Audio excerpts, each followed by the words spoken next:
Hello viewers, welcome to our AN education unit. अभी जो हम क्वेश्चंस को डिस्कस करेंगे ये आपका ग्रामर पार्ट से रहेगा। बहुत सारा चैप्टर को मिलाकर ये क्वेश्चंस बना है। क्वेश्चन नंबर 1 है आपका त वर्ग का उच्चारण स्थान है। ठीक है, यहाँ पर 4 ऑप्शन में से आपको बताना है कि कौन सा ऑप्शन सही है। त वर्ग का उच्चारण स्थान जो क्वेश्चन दिया है, यहाँ पर देखिए ऑप्शन देखिए मूर्धा, दंत, ओष्ठ, कंठीय। त वर्ग जो है, आप अगर त वर्ग का वर्णों को देखिएगा, त, थ, द, थ, न। ठीक है, ये जो त, थ, द, ध, न में जो न आया, ये कौन सा न है? दंत न है। तो इस हिसाब से अगर आप चारों ऑप्शन को देखिएगा, यहाँ पर बी ऑप्शन में दंत दिया है, इसका मतलब त वर्ग का उच्चारण स्थान जो है दंत है। ठीक है, इस तरह से याद रखिए। अक्सर आपका ऐसे करके जब आप क्वेश्चन को देखते हैं तो आपका आंसर जो है सही बनता है। ता वर्ग आपका क्वेश्चन में दिया है, आप ता वर्ग को प्रोनाउंसिएशन ता वर्ग का करके देखिए। ता वर्ग में कौन कौन सा आएगा? ता, थ, द, ध, दंत न। दंत न आया, यहाँ पर देखिए दंत दिया है ऑप्शन में, तो 1 का आपका बी ऑप्शन जो है ये सही है। क्वेश्चन नंबर 2, प वर्ग का उच्चारण स्थान है। ठीक है, लेकिन यहाँ पर अब जो आया प वर्ग का उच्चारण स्थान, ये थोड़ा सा उस हिसाब से अगर कीजिएगा तो आपका आंसर नहीं बनेगा। प वर्ग का उच्चारण स्थान देखिए, प वर्ग का उच्चारण स्थान के लिए ऑप्शन है दंत है, कंठ है, ओष्ठ है, मूर्धा है। अब देखिए प वर्ग को जब आप उच्चारित करते हैं, प, फ, ब, भ, म, सभी में आप देखिए उच्चारण करके होठ से होठ मिलेगा, इसलिए ये ओष्ठ के अंतर्गत जाएगा। ठीक है, प वर्ग का उच्चारण स्थान आपसे पूछा है, आप उच्चारण करके देखिए, प, फ, ब, भ, म, ये सब में ओठ का इस्तेमाल हुआ है और इसलिए ये ओष्ठ के अंतर्गत जाएगा। 2 का आपका सी ऑप्शन सही है। क्वेश्चन नंबर 3, च वर्ग का उच्चारण स्थान है। अब देखिए 3 नंबर क्वेश्चन जो दिया है, यहाँ पर पूछा गया है कि च वर्ग का उच्चारण स्थान कौन सा है। च वर्ग का उच्चारण स्थान अगर आप देखिएगा, च वर्ग में जो वर्ण है देखिए, च, छ, ज, झ, ञ, इसको जब आप उच्चारित करते हैं तो आप इस्तेमाल करते हैं तालु का। 3 नंबर क्वेश्चन का ए ऑप्शन आपका सही होगा। उच्चारण करते हुए आप अगर आंसर बनाइएगा, आपका ऑप्शन बहुत जल्दी आपका आंसर सही होगा। लेकिन इस बार जो एग्ज़ाम है उसमें आप लोगों को बहुत ही सिंसियरिटी के साथ आंसर बनाना है। किसी भी क्वेश्चन में हम ज़्यादा टाइम नहीं दे सकते। मेरे हिसाब से आप लोग तो कोशिश कीजिए हिंदी को जितना कम टाइम में कंप्लीट करना, मतलब चाहे वो ग्रामर पार्ट से हो, लिटरेचर पार्ट से, उसको आप जितना जल्दी कवर कर लीजिए। पेडागोजी एंड इवैल्यूएशन पार्ट जो है उसमें आपको थोड़ा सा टाइम लगेगा, क्योंकि वहाँ पर क्वेश्चंस जो है सारा क्वेश्चन डायरेक्ट क्वेश्चन नहीं है। 3 नंबर जो दिया है च वर्ग का उच्चारण स्थान, तो ये आपका तालु होगा। 3 का ये ऑप्शन सही है। क्वेश्चन नंबर 4, अक्षर त्र और य, ये तीनों कौन सा व्यंजन है? संयुक्त व्यंजन, उसमें व्यंजन, त वर्गीय व्यंजन। तो ये तो आपको पता ही है। श, त्र, य जो है आपका श, त्र, य, श्र, ये मिश्र व्यंजन है, संयुक्त व्यंजन है। आप इसको मिश्र व्यंजन भी कह सकते हैं, आप इसको संयुक्त व्यंजन भी कह सकते हैं। 4 का ये ऑप्शन आपका सही है। यहाँ पर जो था उष्म व्यंजन और तवर्गीय व्यंजन, उष्म व्यंजन में आपका तीनों स आ जाएगा, तालव्य स, दंत स, मूर्धन्य स। तवर्गीय व्यंजन तो तवर्ग में जो जो व्यंजन आता है वो तवर्गीय व्यंजन के अंतर्गत जाएगा। बाकी 4 का क्वेश्चन जो है उसके अकॉर्डिंग ए ऑप्शन आपका सही है। क्वेश्चन नंबर 5, नाक कौन सा शब्द है? ठीक है, आप 5 नंबर क्वेश्चन में पूछा गया नाक कौन सा शब्द है। देखिए यहाँ पर 3 ऑप्शन आपको दिया गया है, यौगिक, रूढ़, योग रूढ़। सबसे पहले यौगिक रूढ़, योग रूढ़ क्या है इसको देखिए। यौगिक क्या होता है? मान लीजिए यौगिक में क्या होगा, यौगिक रूढ़ और यौगिक रूढ़ और योग रूढ़ दिया है। जब यौगिक होता है उसके लिए याद रखिए, जब 2 शब्द को मिलाकर 2 शब्द का योग से जब एक शब्द बने उसको हम यौगिक कह सकते हैं। रूढ़ क्या है ना, ऐसा एक शब्द जो प्रसिद्ध हो, उसको अलग कीजिएगा ना उससे कोई मीनिंग नहीं आएगा। ठीक है, यौगिक को अलग कीजिएगा उससे मीनिंग आएगा, लेकिन रूढ़ को अलग कीजिएगा कोई मीनिंग नहीं। जैसे कि मान लीजिए घर एक शब्द है, घ और र को अलग कीजिए, उसका कोई मीनिंग नहीं है। लेकिन घर शब्द का मतलब हमको पता है कि घर का मतलब घर होता है, और वो शब्द घर का मतलब हम जो घर को समझते हैं, ये क्यों समझते हैं? क्योंकि घर शब्द के लिए हम लोग के पास एक जो स्ट्रक्चर घर का आता है वो प्रसिद्ध है, इसलिए जो प्रसिद्ध है उसी को हम रूढ़ भी कहेंगे। यौगिक जो दो शब्दों का मेल से बना होगा और उसको अलग करने पर भी कोई अर्थ होगा, जैसे कि मान लीजिए रसोई और घर, ठीक है। रसोई एक वर्ड है, घर एक वर्ड है, दोनों को मिलाकर हम बोलेंगे रसोई घर, ठीक है। तो रसोई घर जब यौगिक शब्द है, रसोई घर एक शब्द अगर लिखते हैं रसोई घर, तो वो अगर यौगिक में जाता है तो वहाँ पर क्या होगा, दोनों को अलग करने पर भी उसका मीनिंग आएगा। लेकिन रूढ़ शब्द जैसे कि सिर्फ अगर घर शब्द को लिए हैं वो रूढ़ होगा। घर से घ और र को अलग कीजिए, आपका कोई मीनिंग नहीं आएगा। योग रूढ़ क्या होता है? योग रूढ़ के लिए जैसे कि मतलब उसमें यौगिक भी, वो योग भी हुआ होगा और रूढ़ भी होगा। जैसे कि मान लीजिए जलज, जल और ज, ठीक है। जल और ज का मेल से बना जलज। यहाँ पर जल का मतलब पानी है, ज का मतलब होगा जात या सृष्टि। यहाँ पर ज का मतलब होगा सृष्टि और जल का मतलब होगा पानी, दोनों को मिलाकर बना जलज। लेकिन जलज मतलब जल से तो बहुत सारा चीज़ उत्पन्न है, लेकिन यहाँ पर फिक्स कर दिया गया जलज का मतलब क्या है? कमल। तो यहाँ पर जलज शब्द क्या हो जाएगा? योग रूढ़ होगा। मैं अभी अभी आप लोगों को यौगिक समझाई, रूढ़ समझाई, योग रूढ़ समझाई। योग रूढ़ में क्या होगा? दो शब्द का योग होने के बाद भी वो किसी एक चीज़ के लिए रूढ़ होगा, किसी एक अर्थ के लिए प्रसिद्ध होगा, तो वो योग रूढ़ जाएगा। जैसे कि जलज का उदाहरण। रूढ़ क्या? ऐसा शब्द जिसको आप अगर अलग करके लिखिएगा कोई मीनिंग नहीं आएगा और वो किसी एक चीज़ के लिए फिक्स होगा, जैसे कि घर में उदाहरण ली। यौगिक क्या है? दो शब्दों का मेल से बना होगा, अलग करने पर भी उसका अर्थ आएगा। यौगिक योग रूढ़ में अंतर सिर्फ इतना होता है, योग रूढ़ जो है उसमें बहुत सारा मीनिंग आने पर भी वो एक के लिए फिक्स होगा, और यौगिक क्या है? दो शब्द को अलग भी कीजिएगा तो उसका मीनिंग आएगा। क्वेश्चन में आपका दिया है नाक कौन सा शब्द है? अब देखिए नाक शब्द, नाक का मतलब क्या है? नाक हमारा शरीर का एक हिस्सा है नाक, ठीक है। तो ये नाक को अगर आप अलग करके लिखिएगा ना और क, तो इसका कोई मीनिंग नहीं है। ना और क अलग कर दीजिएगा तो कोई मीनिंग नहीं है। लेकिन नाक से समझ में आया हमें कि हम नाक के बारे में, अपना शरीर का एक हिस्सा के बारे में बात कर रहे हैं। इसका मतलब नाक के लिए ये शरीर का हिस्सा फिक्स है, इसको प्रसिद्ध किया गया। तो ये नाक शब्द जो है रूढ़ शब्द के अंतर्गत जाएगा। 5 नंबर का बी ऑप्शन आपका सही है। नाक एक रूढ़ शब्द है, ठीक है। रूढ़ शब्द बहुत इजी, याद रखिए। उसको आप अलग जब कीजिएगा ना, कोई मीनिंग नहीं आएगा आपका, वो रूढ़ होता है। 5 का बी ऑप्शन आपका सही है। क्वेश्चन नंबर 6, फूल कौन सा संज्ञा है? समूहवाचक, जातिवाचक, व्यक्तिवाचक, भाववाचक। 6 नंबर क्वेश्चन अगर आप देखिएगा, ये जो फूल शब्द जो है ये आपका जातिवाचक शब्द होगा, क्योंकि अगर हम यहाँ पर फूल के जगह पर अगर लिखते गुलाब, तो ये व्यक्तिवाचक के अंतर्गत जाएगा। एक प्रकार को हम फूल का बता रहे हैं। यहाँ पर अगर सिर्फ फूल बोलेंगे तो फूल पूरा एक, मतलब एक पूरा फूल का क्या बोल सकते हैं, समुदाय को यहाँ पर इंडिकेट किया गया, हर फूल के बारे में बोला गया। तो यहाँ पर सिर्फ फूल शब्द जो है ये आपका जातिवाचक का उदाहरण है। 6 का बी ऑप्शन आपका सही है। क्वेश्चन नंबर 7, ईमानदारी कौन सा संज्ञा है? व्यक्तिवाचक, भाववाचक, समूहवाचक, इनमें से कोई नहीं। अब देखिए समूहवाचक का मतलब क्या होता है? जहाँ पर समूह हो, जैसे कि हम बोलेंगे कक्षा, वो क्या है? समूह है।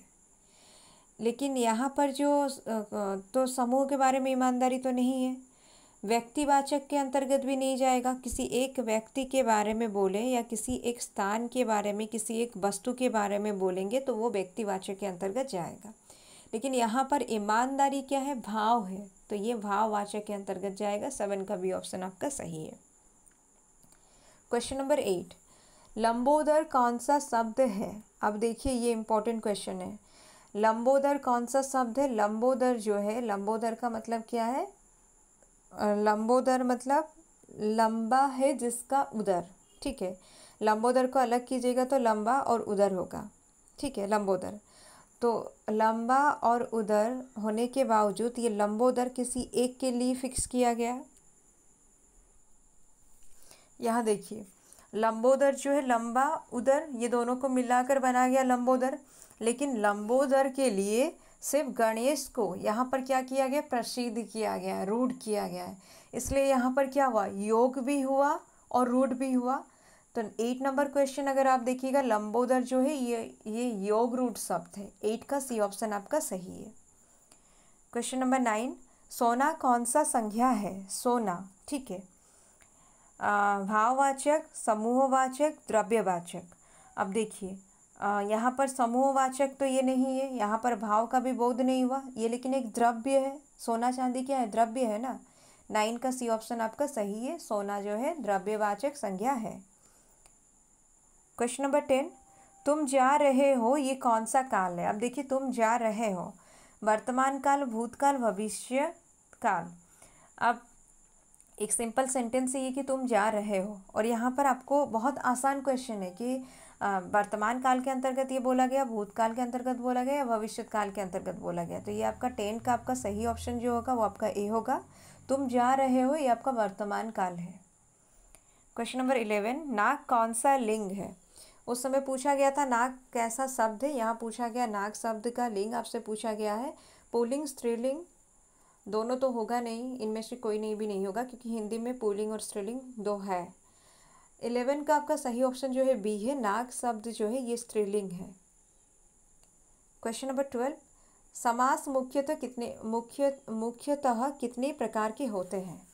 अब क्वेश्चन को पहले अच्छे से समझ लीजिए। यहाँ पर पूछा गया है समास मुख्यतः कितने प्रकार के होते हैं। मुख्यतः कितने प्रकार के होते हैं मतलब मुख्य रूप से अगर हम देखें समास कितने प्रकार के हैं। यहाँ पर ऑप्शंस देखिए 2, 4, 6 दिया गया है। आप अगर सही ऑप्शन देखिएगा तो 4 होगा, क्योंकि मुख्य रूप से अगर आप देखिएगा समास 4 ही प्रकार के होते हैं। और वो 4 प्रकार क्या क्या है, अव्ययी भाव, तत्पुरुष, द्वंद्व, बहुब्रीहि। और ये जो तत्पुरुष समास है ना, तत्पुरुष समास का तो कारक का विभक्ति चिन्ह के अनुसार अगर आप देखिएगा एक अलग अलग भेद आपको मिलेगा तत्पुरुष का। लेकिन तत्पुरुष समास के अंतर्गत अगर आप देखिएगा कर्मधारय और दिगु भी आता है। याद रखिएगा, हम कर्मधारय दिगु को मिलाकर 6 समास के प्रकार बताते हैं, लेकिन अगर आप मुख्य रूप से देखिएगा समास का प्रकार जो है 4 है, अव्ययी भाव, तत्पुरुष, द्वंद्व, बहुब्रीहि। और तत्पुरुष के अंतर्गत आपका आएगा कर्मधारय समास और दिगु समास। क्वेश्चन नंबर 13, नवयुवक कौन सा समास है। अब देखिए नवयुवक पूछा है, यहाँ पर नवयुवक दिया है। ऑप्शन से देखिए दिगु समास, द्वंद्व समास, बहुब्रीहि समास, कर्मधारय समास। 30 नंबर क्वेश्चन अगर आप देखिएगा इसका ये ऑप्शन सही होगा, नवयुवक जो है कर्मधारय समास है। उपमेय उपमान का संबंध या फिर आपका विशेष्य विशेषण का संबंध जब आता है सामासिक पद में, तो वो आपका जाएगा कर्मधारय समास के अंतर्गत। यहाँ पर ये जो है कर्मधारय समास का ही उदाहरण है। नवयुवक, युवक कैसा है, नवयुवक है, ठीक है। युवक के बारे में बताया गया है कि वो नवयुवक है, तो इस हिसाब से देखिएगा तो विशेष विशेषण है यहाँ पर, जिसके बारे जो विशेषता है, मतलब जैसे कि अच्छा लड़का अगर हम बोलते हैं तो अच्छा जो है क्या है, विशेषण है। लड़का जो है विशेष्य है, उसके बारे में हम बोल रहे हैं तो वो जिसके बारे में बोलेंगे हम वो विशेष्य होता है। अच्छा लड़का, अच्छा विशेषण, लड़का विशेष्य। क्वेश्चन नंबर 14, प्रतिदिन कौन सा समास है। बहुब्रीहि, द्वंद्व, अव्ययी भाव, द्विगु समास। प्रतिदिन क्या है, आपका अव्यय है। प्रतिदिन शब्द जो है आप सेंटेंस में अगर इसको प्रयोग करते हैं काल के अनुसार, लिंग के अनुसार, वचन के अनुसार, आप किसी भी तरह से अगर उसको आप बदलते हैं तो ये प्रतिदिन में कोई बदलाव नहीं आएगा, वो जैसा का वैसे ही रहेगा। ये एक अभिकारी शब्द है, अव्यय शब्द है, इसलिए ये अव्यय भाव समास का एक उदाहरण है। 14 का सी ऑप्शन आपका सही है। क्वेश्चन नंबर 15, मैं आज नहीं पढ़ूंगा कौन सा वाक्य है। निषेधवाचक वाक्य, विधिवाचक वाक्य, आज्ञावाचक वाक्य। 15 नंबर क्वेश्चन अगर आप देखिएगा ये निषेधवाचक वाक्य है। मैं आज नहीं पढ़ूंगा, नहीं दिया है तो ये निषेधवाचक वाक्य है। क्वेश्चन नंबर 16, ओह ये पिट ही गया, ठीक है। अब देखिए ओह जो लिखा है उसके बाद में विस्मय सूचक चिन्ह लगा हुआ है। आपसे पूछा गया कि ये कौन सा वाक्य है, तीनों ऑप्शंस को देखिए, विधिवाचक वाक्य दिया है, विस्मयवाचक, संकेतवाचक वाक्य। संकेतवाचक नहीं है, विधिवाचक के अंतर्गत नहीं जाएगा क्योंकि विस्मय सूचक चिन्ह लगा है, विस्मयवाचक वाक्य के अंतर्गत ये जाएगा। 16 का बी ऑप्शन आपका सही है। क्वेश्चन नंबर 17, यदि तुम चलो तो मैं भी चलूँ कौन सा वाक्य है? यदि तुम चलो तो मैं भी चलूँ, इस तरह से अगर सेंटेंस आए, किसी भी तरह का कोई शर्त हो अगर वाक्य में, और अगर वो आपसे पूछे कि ये कौन सा वाक्य के अंतर्गत है, तो वहाँ पर याद रखिए ये संकेतवाचक वाक्य के अंतर्गत जाएगा। क्वेश्चन नंबर 18, तुम अपने काम में सफल रहो कौन सा वाक्य है? इच्छावाचक, संदेहवाचक, विधिवाचक। देखिए संदेह करके कुछ बोला नहीं गया है क्योंकि इच्छा को प्रकट किया गया है, तो ये इच्छावाचक वाक्य के अंतर्गत जाएगा। 18 का आपका ए ऑप्शन सही है। क्वेश्चन नंबर 19, रस भरा कौन सा तत्पुरुष समास है? ये जो रस भरा शब्द है ये कौन सा तत्पुरुष समास के अंतर्गत जाएगा? यहाँ तत्पुरुष का भेद आपसे पूछा है, कर्म तत्पुरुष, करण तत्पुरुष, संप्रदान तत्पुरुष। देखिए रस भरा यानी कि रस से भरा, जैसे देश निकाला वैसे रस से भरा, रस भरा, ये आपका होगा करण तत्पुरुष समास। देश निकाला जो होता है वो अगर आपसे पूछे, देखिए कर्ता मतलब कारक अगर आप देखिएगा, दो कारक का विभक्ति चिन्ह से आता है।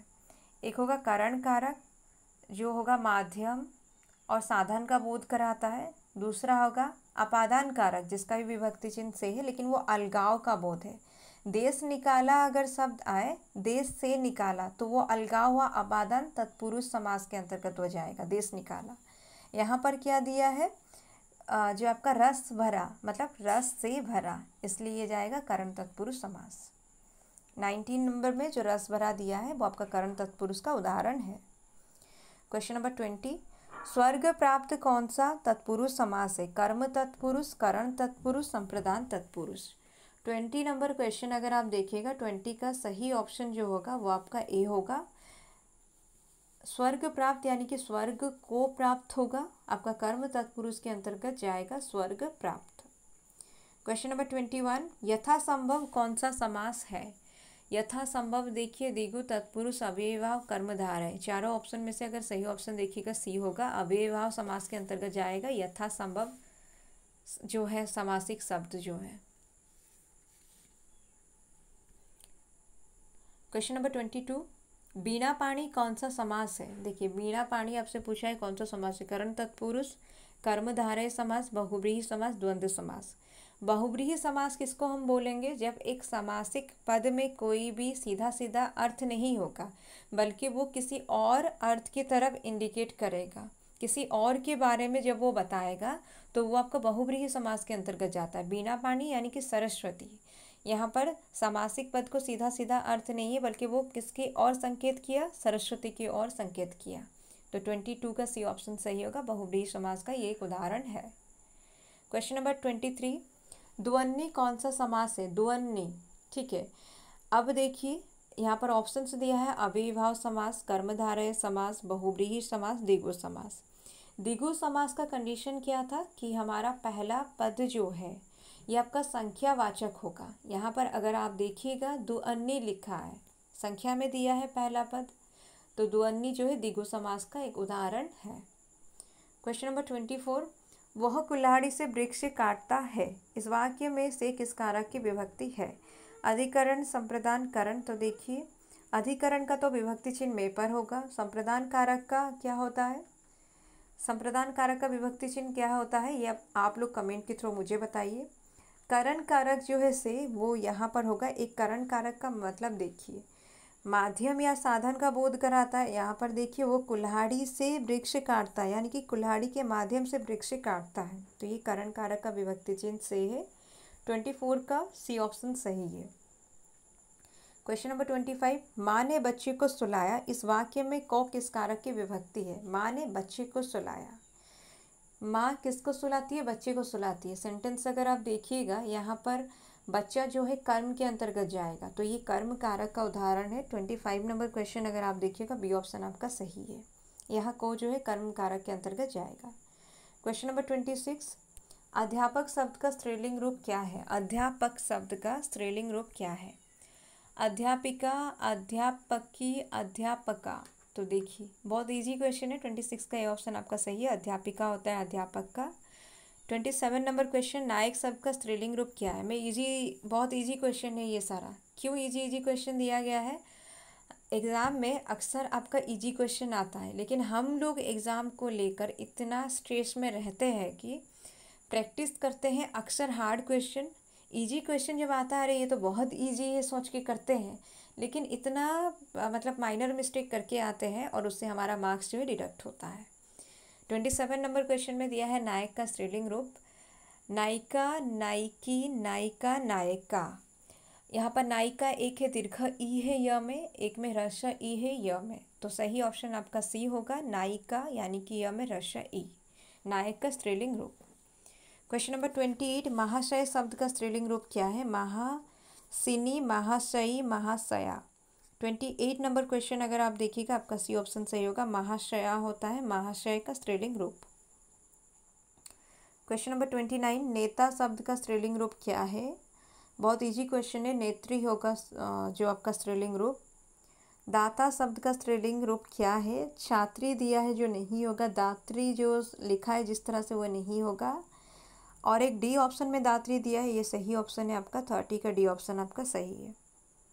इंद्र शब्द का स्त्रीलिंग रूप क्या है। 31 नंबर क्वेश्चन, इंद्र शब्द का स्त्रीलिंग रूप क्या है।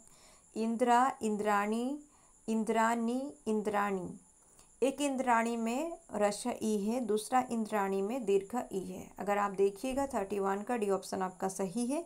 इंद्र का स्त्रीलिंग रूप इंद्राणी होगा, ण में दीर्घ ई। क्वेश्चन नंबर 32, ऊ ध्वनि का उच्चारण स्थान क्या है। अब 32 नंबर क्वेश्चन अगर आप देखिएगा, यहाँ पर जो दिया है ऊ, ठीक है, रस्व ऊ दिया है, ये इसका उच्चारण स्थान क्या है। 32 नंबर क्वेश्चन का अगर सही ऑप्शन अगर आप देखिएगा, देखिए इसको अगर आप उच्चारित करके देखिएगा, इसका उच्चारण कैसे होगा ना। ऊ उच्चारण करके देखिए, रस्व ऊ है ये। ऊ जब उच्चारण करते हैं इसका आप, तो इसमें कम समय लगेगा, लेकिन उच्चारण स्थान जो है ये आपका ओस्ट ही रहेगा। 32 का बी ऑप्शन आपका सही है। क्वेश्चन नंबर 33, सूर्योदय का सही संधि विच्छेद क्या है। सूर्य जोड़ दय, सूर्य जोड़ उदय, सूर्य जोड़ उदय। तो सूर्योदय जो होगा सूर्य जोड़ उदय होगा।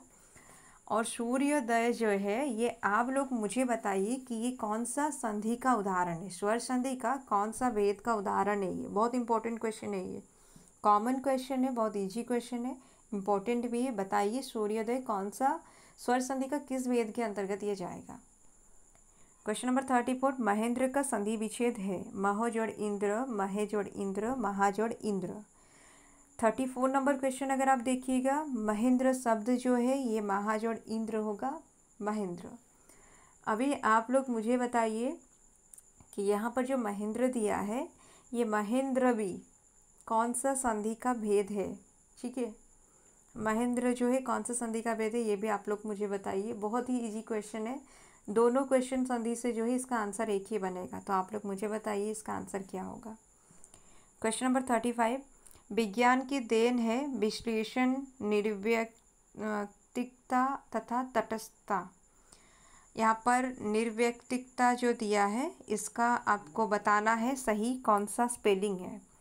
अगर आप देखिएगा 35 नंबर क्वेश्चन, निर्वैयक्तिकता होता है, ठीक है, याद रखिएगा निर्वैयक्तिकता होता है, बी ऑप्शन आपका सही है। रोगी में उत्कट जिजीविषा, जिजीविषा का स्पेलिंग आपको बताना है। जिजीविषा अगर आप देखिएगा बी ऑप्शन आपका सही है। ज में रसई, ज में दीर्घई, व में रसई, मूर्धन्य श में आ की मात्रा, बी ऑप्शन आपका सही है 36 का।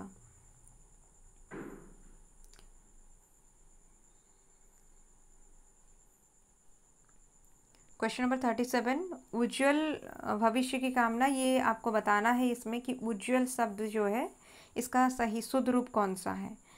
अब अगर देखिएगा बी ऑप्शन में जो उज्ज्वल दिया है ये आपका सही है, 37 का बी ऑप्शन आपका सही है। क्वेश्चन नंबर 38, निम्नलिखित में से शुद्ध शब्द है, ये चारों ऑप्शन को देख लीजिए और इसमें से शुद्ध शब्द कौन सा है ये आपको बताना है। कुमुदनी, कुमुदिनी, कुमुदनी, कुमुदिनी। देखिए आपका बी ऑप्शन में जो कुमुदिनी लिखा है ये आपका सही है, 38 का बी ऑप्शन आपका सही है। क्वेश्चन नंबर 39, किस शब्द की वर्तनी शुद्ध है? इसमें से देखिए किसका वर्तनी शुद्ध है। अत्यधिक जो है ये आपका सही है। मिष्ठान जो है मिष्टान होना चाहिए था, व्यावहारिक होना चाहिए था, अधीन होना चाहिए था। ठीक है, तो 39 नंबर क्वेश्चन अगर आप देखिएगा आपका डी ऑप्शन जो है सही है। अत्यधिक जो है ये शुद्ध रूप है शब्द का। क्वेश्चन नंबर 40, शुद्ध वर्तनी वाले शब्द का चयन कीजिए। यहाँ पर देखिए पूज्यनीय देखिए दिया है, ये पूजा मतलब क्या है, पूज्यनीय जो है ये पूज्यनीय होता, या तो पूज्य आप लिखिए या फिर पूजनीय लिखिए, लेकिन पूज्यनीय ये गलत है। तदुपरांत होता, कवयित्री होता, इसलिए अंत्याक्षरी जो है ये सही है। 40 का ये ऑप्शन आपका सही है। उम्मीद है आप लोगों को समझ में आया होगा सारा क्वेश्चंस जितना भी अभी हम डिस्कस किए हैं। कहीं पर कोई क्वेश्चन में अगर डाउट है आप लोग कमेंट के थ्रू पूछ सकते हैं। पढ़ते रहिए, मेहनत कीजिए। अब तो वो टाइम आ ही गया है जब हम अभी अपना टाइम को बता सकते हैं कि इतना दिन और हम लोग को मेहनत करना है, उसके बाद एटलीस्ट हम रिलैक्स होकर रह सकते हैं। तो अगर अभी आप लोग मेहनत नहीं कीजिएगा, आपका 22 आज भी है 22, ठीक है, तो इस टाइम पर आप लोग रिलैक्स नहीं हो पाइएगा नेक्स्ट मंथ को। ठीक है, नेक्स्ट मंथ इसी टाइम पर अगर आप रात में बैठिएगा, अगर आप अच्छे से पढ़े हैं, अच्छे से एग्ज़ाम दिए हैं, तभी आप रिलैक्स होकर बैठिएगा। नहीं तो मैं तो कह रही हूँ, मैं कुछ तो आकर रोने के लिए बैठ जाइएगा अगर आप टाइम वेस्ट कीजिएगा। अभी अगर आप लोग टाइम वेस्ट करते हैं ना, इस टाइम पर नेक्स्ट मंथ को रोना भी पड़ सकता है आप लोगों को। इसलिए पढ़ लीजिए, बहुत कम टाइम है और जितना टाइम है ये हमारे लिए काफ़ी है। एग्ज़ाम को क्लियर करने के लिए, आरएसटी क्लियर करने के लिए काफ़ी है। पढ़िए, मेहनत कीजिए।